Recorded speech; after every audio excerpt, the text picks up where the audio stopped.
신혼 초기에는 모두가 부자예요. 각각 세후 250씩만 벌어도 합치면 적어도 한 500 정도 되고, 만약 여기서 둘 다 300씩 벌게 되면 600 정도 되니까 확실히 여유롭죠. 프린스턴대의 데니얼 카너먼 교수가 아주 재밌는 실험을 했는데, 그 실험이 뭐냐면 행복을 돈으로 살 수 있는가에 대한 실험을 한 거예요. 근데 거기서 놀라운 결과가 나왔어요. 연봉 7만 5천 달러가 돈으로 얻을 수 있는 행복의 절정이라는 점이에요. 7만 5천 달러면 우리나라로 치면 연봉 1억 정도, 세후로 하면 월 한 500에서 600 정도의 돈인 셈이에요. 그러니까 맞벌이 하고 있을 때 돈으로 얻을 수 있는 행복의 피크치를 얻고 있었던 거예요. 그래서 신혼부부 때 행복해 보이는 이유가 있었어요. 분명 서로 사랑하기 때문에도 있겠지만 물질적인 풍요도 그 한 몫을 하고 있는 거라는 거죠. 근데 문제는 이게 지속하기가 어렵다는 거예요. 이 행복의 소득 구간은 계속할 수 없다는 거죠. 아무래도 아이가 태어나게 되면 외벌이가 될 가능성이 굉장히 높기 때문이에요. 600을 둘이서 쓰다가 한순간에 3명이서 300을 쓰게 되는 상황이 오는 거예요. 그래서 오늘은 이 맞벌이에서 외벌이로 되면 생기는 아주 현실적인 문제를 얘기하고, 외벌이에서 어떻게 행복의 피크치를 5, 600 구간으로 갈 수 있을지 이야기해 보려고 해요. 일단 가장 큰 문제는 현실은 300인데 소비 수준이 5, 600에 맞춰져 있다는 거예요. 생각대로라면 외벌이가 되면 아무래도 그때 가서는 어쩔 수 없이 소비를 좀 줄여야지라는 마음을 먹는데, 이게 불가능하다는 거예요. 왜냐면 주위 환경이 다 5, 600으로 맞춰져 있거든요. 그 중에서 가장 큰 게 바로 주거 환경이에요. 현재 서울특별시에 있는 25개구 평균 전세가가 평당 2,037만 원이라서 25평을 기준으로 하면은 한 전세가가 5억이란 말이죠. 그러니까 3에서 4억 정도의 대출을 받아서 월 이자 한 150에서 200 정도면 살 수 있다는 거죠.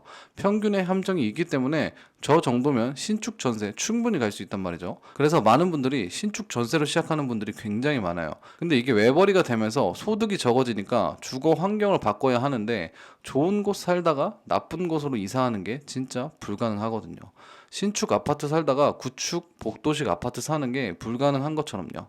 그래서 많은 분들이 외벌이가 되면 주거 환경을 바꾸거나 소비를 줄이는 게 아니라 저축액을 줄이는 선택을 하게 돼요. 즉 기존에 맞벌이 할 때는 소비할 거 하고 좋은 곳에 살아도 저축액이 있었는데, 외벌이 되니까 그 환경과 소비 습관을 바꾸기 어려워서 그냥 저축액을 줄이는 방향으로 가게 되는 거예요. 하나은행에서 대한민국 40대가 사는 법이라는 보고서를 발표했는데, 40대 평균 월 저축액이 126만 원이라고 해요. 사실 평균이기 때문에 일반적인 상황보다도 더 높은 수치라고 가정하면 보통 80에서 100만 원 정도로 저축한다고 생각하시면 될 것 같아요. 100만 원 1년 저축하면 1200만 원이고 10년을 저축하면 1억 2천만 원 정도를 모을 수 있어요. 그래도 생활하는 거에는 문제가 없으니까 괜찮은 거 아니냐. 저축을 조금 못할 수도 있지 꼭 해야 하나요? 라고 이야기할 수 있어요. 저축액이 적어지면 어떤 문제가 생기냐면은 자산 형성이 불가능하다는 점이에요. 남들은 자산으로 2명, 3명이 일해서 소득을 높이는데, 나만 늙을 때까지 혼자서 일하다가 몸이 아프면 소득이 끊기는 상황이 되는 거예요.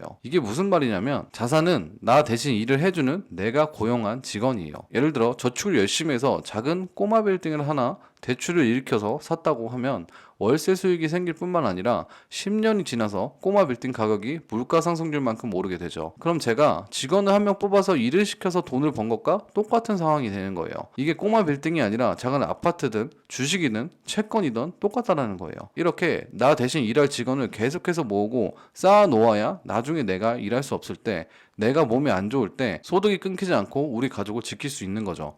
근로소득은 평생 할 수 없어요. 왜 연예인들이 건물을 사고 사업을 할까요? 인기는 언젠가 끝나기 때문이에요.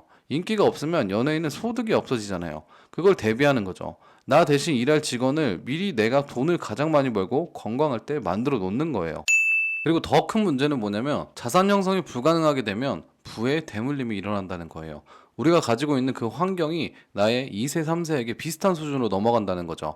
이건 저희가 받고 있는 월급의 한계 때문에 그래요. 월급이 올라가는 속도는 자산이 올라가는 속도를 절대 따라갈 수가 없어요. 왜냐면 자산의 단위는 억의 단위로 이루어져 있어서예요.